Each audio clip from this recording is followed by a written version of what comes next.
2 nights in June, operations at Singapore's Changi airport ground to a halt.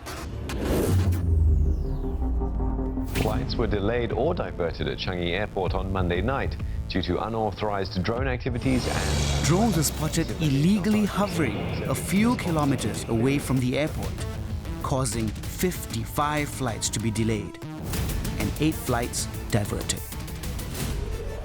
Over the past year, drones have caused major disruptions to airports around the world, from Dubai, Ireland, Germany, United Kingdom, and the US. The most serious case at London's Gatwick Airport. The terminal was crippled for 3 days, resulting in some 1,000 flights being cancelled or diverted, affecting 140,000 passengers.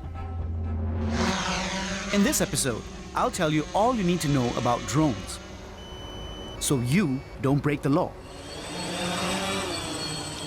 Now, I'm not that much of a tech guy, so I'm really curious to know just how dangerous are drones to airplanes?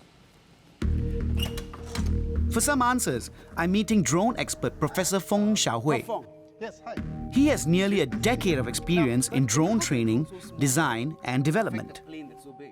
So we have a nice plane here. Every part of the plane is critical for flight.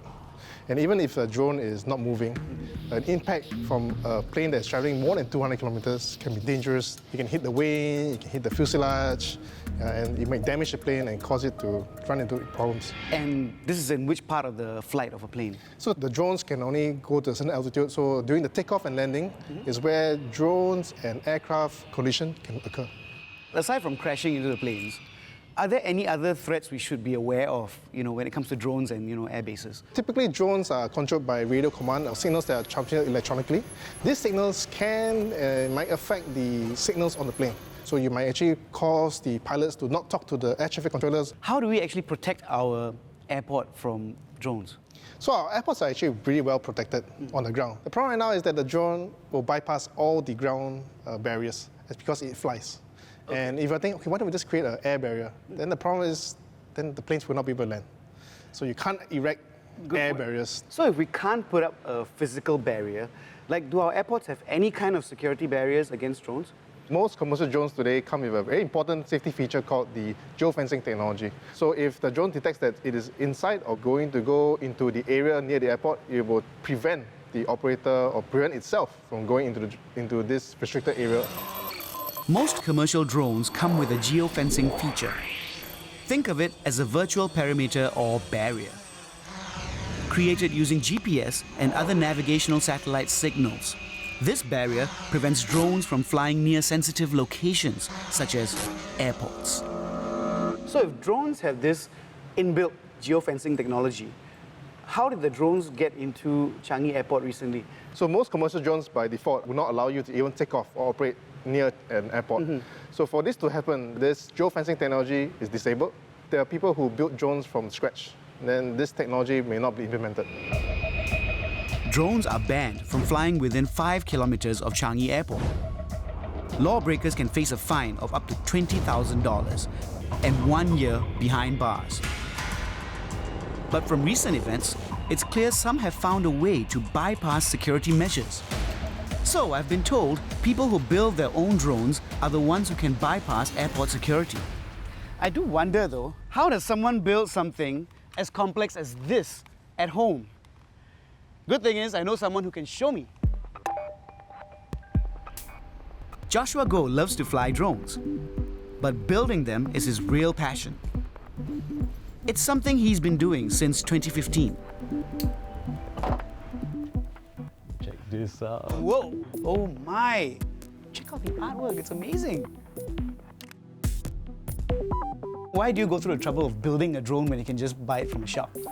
I enjoy tinkering, and when you put something together and you actually see it lift off and you can fly with it, it's really quite a sense of achievement. So how do you build a drone? The components that make up one of the drones that I build. First, you got to start off with a frame, which is something like this. You will put this thing, which is like a computer, the brains of this drone. And usually drones like this will have 4 motors. The motor will sit at the end of each arm. Yeah.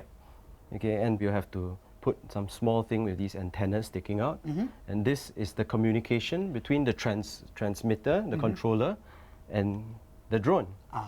We fly them with these cameras, and this camera will fit in the front of the drone, and you as the pilot literally becomes the drone.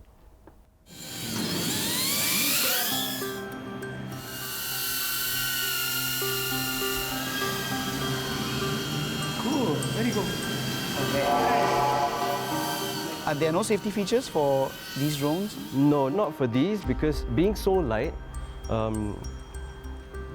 you can't really put any sort of GPS or avoidance thing, because then your drone ends up being very heavy and then it becomes unsafe. So they would not be built with geofencing either? Yeah.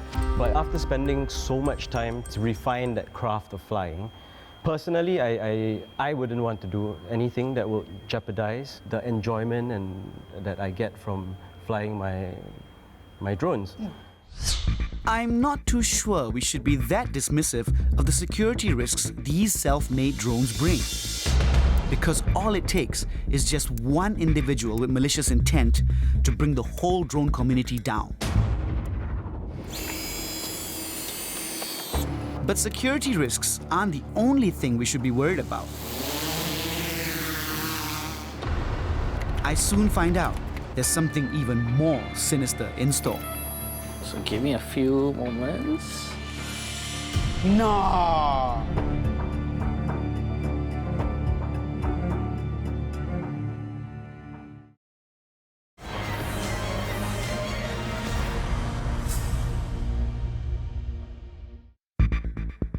There are no official figures on the number of people who fly or own drones here. But according to a report by a venture capital firm, there has been an 8-fold increase in consumer drones shipped worldwide.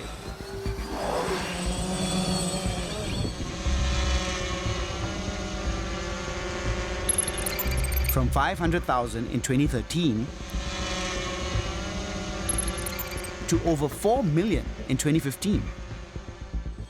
In Singapore, the drone community is estimated to be numbered around 2,000, and it's expected to grow in the coming years. I've discovered how drones pose a security risk to our airspace. But for most users, these are harmless machines used by hobbyists and content creators. I'm viewing an Instagram account full of spectacular aerial shots. But many of these shots would have been impossible just a few years ago. I'm going to meet with the man behind these pictures. Gerald Tan is a drone enthusiast, and he's clearly quite an aerial specialist as well. And plus, he has got like more than 73,000 followers. That's like 70 times more than me. I asked Gerald, what's driving the popularity of drones? Drones have become more popular, partially because it became a lot more affordable for the consumers. At the same time, technology has improved a lot since the first drone has launched. I noticed that you have a lot of aerial footage in your photos from overseas. Has that changed the way you travel? Imagine standing among trees and all you're looking at is just trees and then there's nothing else. But if there's a gap among the trees where you can fly the drone above the trees, you completely see a whole new different world. Can you show me like the real thing, like, flying a drone? Hey, let's go over there and try. Okay, first we need to set up the drone first. Okay. So you attach it to the phone. And the phone becomes like the monitor. We gotta move back for some safety distance before you start. So this is how you start. There's a takeoff button. You just press and then slide. Oh, there we go. So you can see here, that's over us. Yeah, that's us. Hi. Okay, so now we fly backwards and then I'll show you something really different.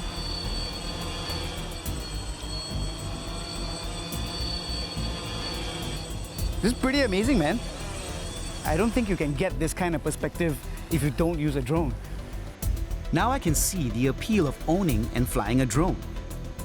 But drones are hitting the news recently for all the wrong reasons, and they are making me quite concerned. In May, Pasir Ris resident Amelia Yeo saw a drone flying outside the toilet window of a 17th floor apartment. Amelia claims it was only 50 meters from her window and could easily capture images inside her home.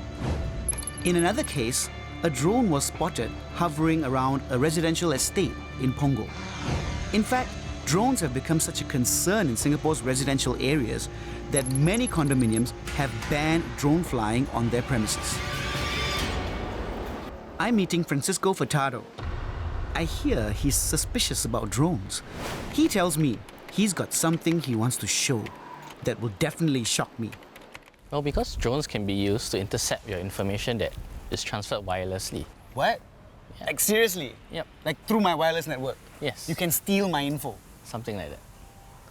Okay. So, but maybe instead of going through with all the details, how about I do a demo with you? Sure, why not? Maybe you can go up and print any document you want from your wireless printer. Okay. And then we'll see what happens. Okay, give it a try. Okay.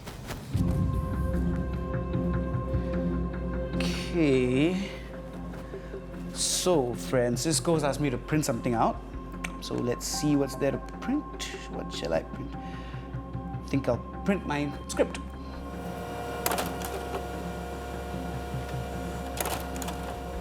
I waited for about 10 minutes. And Francisco returns with some information he wants to show me. Yeah, so give me a few moments. This sounds suspicious already. Does this look familiar? No! Dude, that's my script. They're just printed. And you, how do you get it? I have this device here, it's just a phone. And what I did was I installed an application. What this application does is to track wireless devices and any signals that's being sent across these wireless networks. So what I did was I attached this device onto the drone and let it fly up just nearby your apartment, let it hover by for about 20 seconds. And after that, it was able to pick up this document that you sent from your computer to the printer, and I copied it. And so now it's here with me. But my Wi-Fi is password protected, so how does it still manage to, get in there and get my info? It's actually because of the printer. So when you send a document, you didn't need to send any password to say that it's from you. And so it's the same thing when you sent out that information, wherever I was flying nearby, I was able to pick it up. So does this mean that any document that you send from any laptop to any printer can be intercepted? It's not that simple. So I can only steal documents if it's sent in an unsecure network. While I was printing my document, there were absolutely no traces of any hacking going on. Is this normal? Yeah, so all I did was actually copy the signals that you're sending out. So your normal operations of printing a document wouldn't change. So I wouldn't be able to notice anything. Yep. That's kind of scary, actually, that you can do that. Well, maybe even for an individual, what this device can do is to pick up the activity in the house. Yeah. I know that there are people around because of the activity, the amount of usage of handphones. But once people leave the house, I realized that, there's a drop in the signals. So it means that there's less people, there's maybe an opportunity that I can come into the house and nobody's around. So technically, if people know that I'm not home, they could break in at any time? Yes, technically they can do that.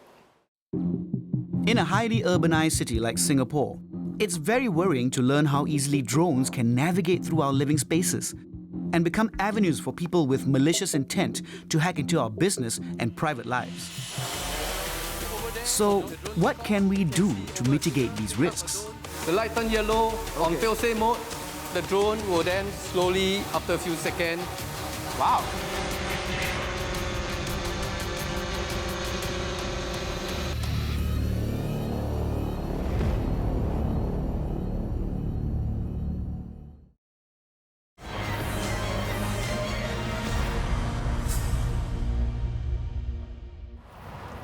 Apart from being banned near airport space, there are other laws which regulate drone use. Let me break it down for you. Now, if your drone weighs more than 7 kilograms, like this guy, okay, definitely more than 7 kilograms. Or if you're shooting for a commercial purpose, like we are now, you need a separate operator permit. Nanda, do we have a permit? Yes, we do. Great, fantastic. And you also need an activity permit. He's saying, do we have that too? Yep, it took us a week to get it. That's a long time. And if you fly it any higher than 61 meters,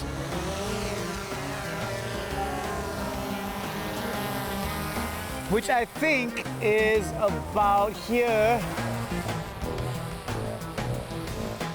within 5 kilometers of an airbase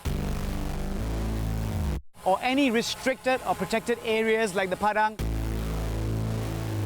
or military camps, you need to apply for a permit with the Civil Aviation Authority of Singapore. That's not all. In the latest move to combat illegal use, these intrusions can have severe impact on airport operations. Parliament has announced that all drones must be registered by the end of this year.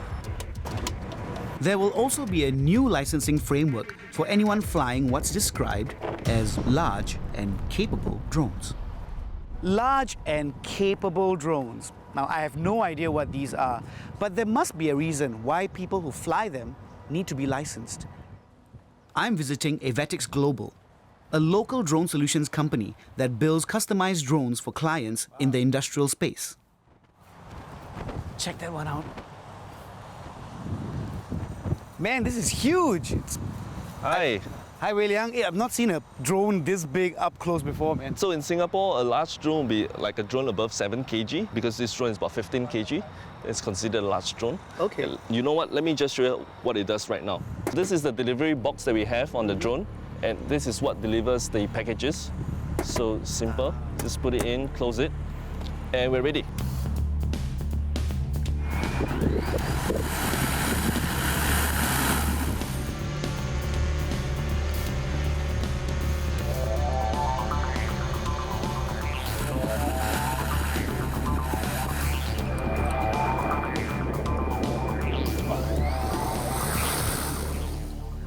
So aside from delivery, what else can large drones do? So large drones are generally used for industrial purposes, and because of this long flight time, it's usually used for surveillance, and that's where the security agencies will be interested in them because you can continuously patrol an area for long distance. So why do people who fly large drones need to be licensed? Because a large drone is considered more dangerous to operate, and also because a large drone, if anything were to happen to it, the damages and the risk is actually a lot higher.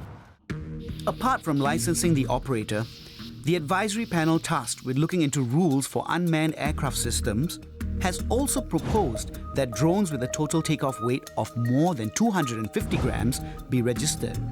That will include most of the commercial drones. They must be identifiable and traceable, possibly with a registration sticker. This move will essentially allow authorities to trace drones back to their users.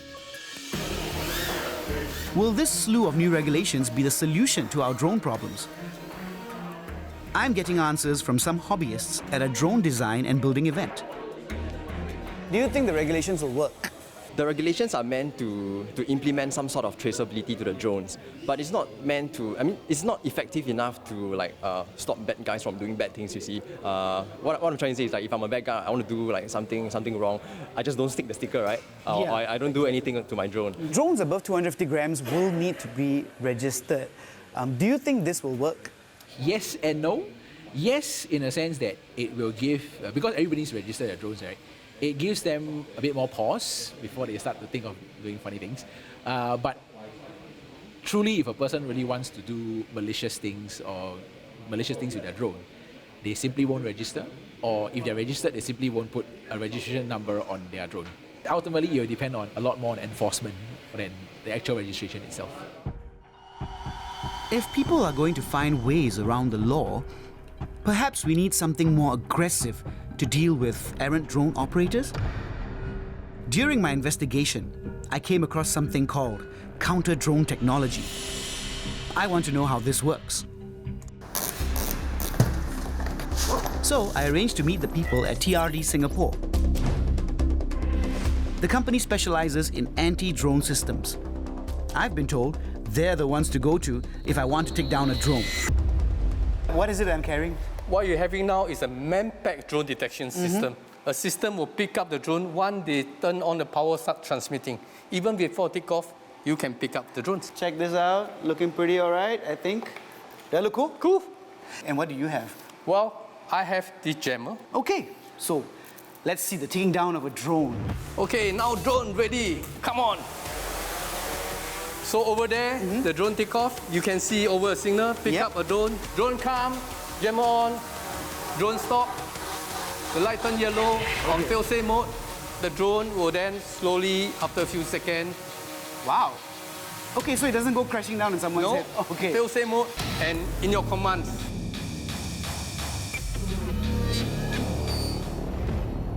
I wasn't expecting that. I mean, I thought, like, you know, in the movies, right, when you jam something, it just drops to the floor, but it wasn't the case here. So the fail-safe mode comes in and it lands.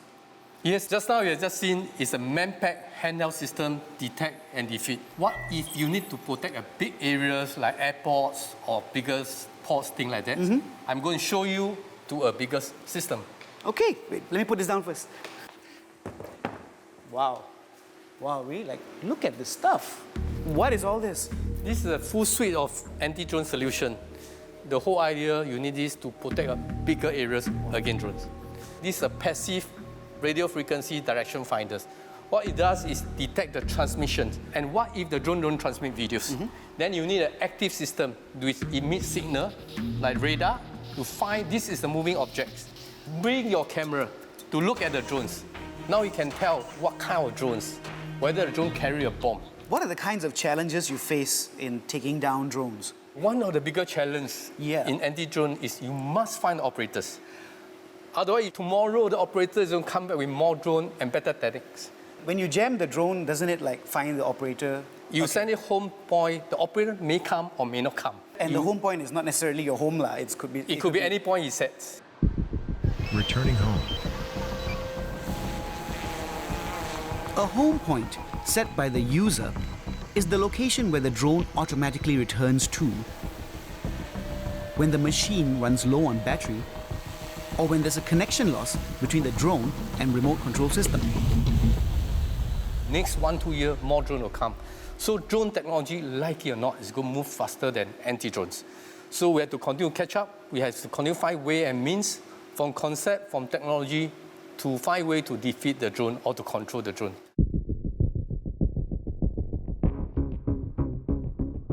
So are drones a risk to us? I've learned that the answer is yes, if people misuse it.